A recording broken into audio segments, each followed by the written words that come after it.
Copa আমেরিকার 2024-এর ফাইনালে আজকে মুখোমুখি হবে আর্জেন্টিনা বনাম কলম্বিয়া। আসলে অনেকে বলে যে এই ম্যাচে কলম্বিয়া ফেভারিট। আসলে এই টুর্নামেন্টের পারফরমেন্সে যদি আসলে বিচার করেন সেক্ষেত্রে কলম্বিয়াই এগিয়ে থাকবে, কিন্তু দলটা যে আর্জেন্টিনা, সেখানে যে একজন আছে লিওনেল আন্দ্রেস মেসি, যে কিনা মুহূর্তে আরেকটা দলকে ডুবাতে পারে এবং অন্য দলের ডিফেন্সকে ভেঙে চুরমার করে দিতে পারে, সেটার নজির আমরা ওয়ার্ল্ড কাপেও দেখেছি, বহুবার দেখেছি আমরা। বিশ্বের বাঘা বাঘা ডিফেন্সকে বোকা বানিয়ে সেই লিওনেল মেসি গোল আদায় করে নিয়েছে। সেখানেই তো যত সমস্যা বিপক্ষ দলের।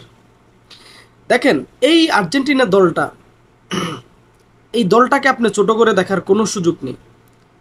8টা মেজর ফাইনালে,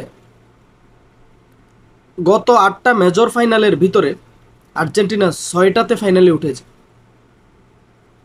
আপনি এই দলটাকে ছোট করে দেখবেন যে 8টা মেজর টুর্নামেন্টের ফাইনালে খেলা একটা দল, তারা এখানে ফেভারিট না, ফেভারিট থাকতে পারে না। এটা হতে পারে? এটা হতে পারে না। এই ম্যাচে অবশ্যই আর্জেন্টিনা ফেভারিট হিসেবে নামবে। আর্জেন্টিনায় কোপা আমেরিকার চ্যাম্পিয়ন হবে।